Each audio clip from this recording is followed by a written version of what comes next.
جی doctor صاحب، ہمارا آج کا پہلا خواب جو ہماری ٹیم نے ہمارے لیے منتخب کیا وہ ہمیں زینت اشفاق صاحبہ نے راوی روڈ لاہور سے بھیجا ہے۔ کہتی ہیں السلام علیکم ڈاکٹر صاحب۔ وعلیکم السلام ورحمۃ اللہ۔ پھر اپنا خواب کچھ یوں بیان کرتی ہیں کہ آپ سے سوال ہے کہ ایسے خواب جو ادھورے رہ جاتے ہیں کیا ان کی بھی تعبیر ادھوری رہ جاتی ہے یا وہ خواب بھی قابل نتائج ہوتے ہیں؟ جیسے میں نے خواب میں دیکھا کہ میں امتحان دے رہی ہوں لیکن ابھی میرا پیپر پورا ہوا بھی نہیں تھا کہ میں جگا دی گئی۔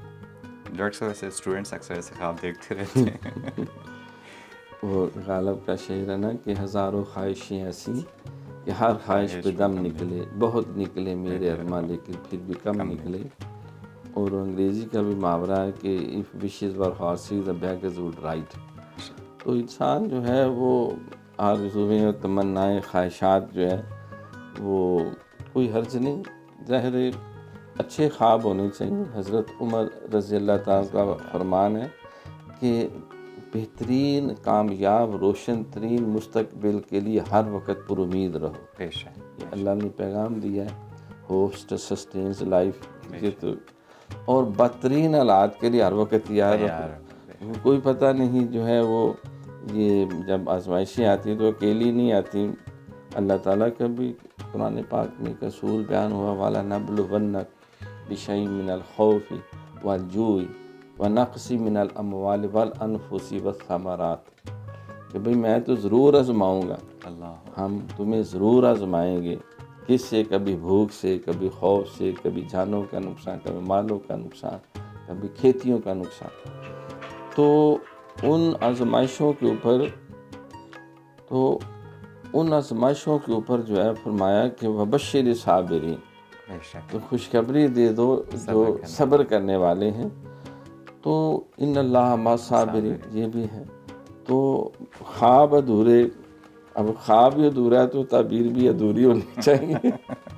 تو ایک تو ہوتے ہیں خواب جو آرزو میں انسان کی، ان کو اپنی مناجات بنائیں، ان کو اپنی دعائیں بنائیں، اور اللہ کی بارگاہ میں مانگا ہوئی دعا، اٹھا ہوا ہاتھ کبھی خالی نہیں جاتا۔ کہ اس کے بعد آیا تو آپ بھی آیت پڑھتے ہیں کہ اجیب دعوت الداعی اذا دعان، جب بھی کوئی دعا کرتا ہے تو میں اس کی دعا قبول کرتا ہوں۔ اسی نے کرنی ہے اور ہے کون؟ وہی سب کچھ دینے والا ہے، وہی مالک الملک ہے، وہی ہے سب کا خیر خواہ ہے، وہی عزت دیتا ہے، وہی ذلت دیتا ہے، ہر خیر اسی کے ہاتھ میں ہے۔ تو لہٰذا وہ بندہ نہیں جو مانگے نا، تو جو عطا نہ کرے تو پھر خدا تو نہیں، اس نے خود بار بار کہا مانگو مانگو، جتنی دفعہ مانگو میں اتنی دفعہ دوں گا۔ تم مانگ مانگ کے تھک جاؤ گے، میں دے دے کے نہیں تھکوں گا، اور میری رحمت میرے غضب کے اوپر حاوی ہے۔ تو اس کے لیے جو ہے وہ ربنا آتنا فی الدنیا حسنہ وفی الآخرۃ حسنہ وقنا عذاب النار۔ تو یہ اس دعا کی ایک تو ہماری وہ بیٹی کثرت کرے، ہر نماز کے بعد جو ہے وہ اگر کم از کم 3 دفعہ یہ پڑھ لی جائے، اور اگر وہ علم سے وابستہ ہے تو رب زدنی علما، رب زدنی علما یہ پڑھی جائے۔ اگر کوئی تھوڑا سا اس میں حافظے کی کمزوری ہے تو سلام پھیر کے اپنا دائیں ہاتھ پیشانی اور سر پہ رکھ کے اس طرح پھیلا کے اللہم یا قویو یا قویو یا قویو یہ 7 دفعہ پڑھیں۔ اے اللہ بے شک تو ہی قوت دینے والا ہے، تو قوت دینے والا ہے، تو ہی قوتوں والا ہے۔ تو اس سے حافظہ بہتر ہو جاتا ہے۔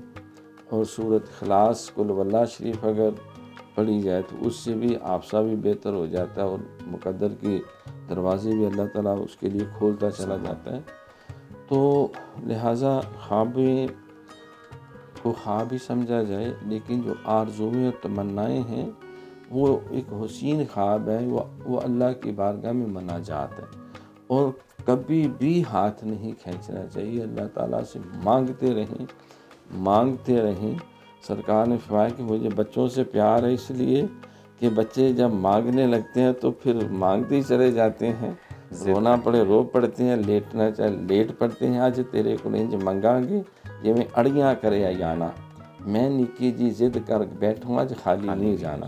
تو اس کی بارگاہ میں پھر ٹھوٹا رکھ کے بیٹھ جائیں تو پھر کبھی تو صاحب پوچھیں گے کون کھڑا دربار میں۔ تو انشاءاللہ کرم ہوگا اور ضرور ہوگا، اور اس پہ ایمان رکھیں، کسی صورت اللہ محروم نہیں رکھتا۔ ماشاء اللہ، بہت شکریہ ڈاکٹر صاحب۔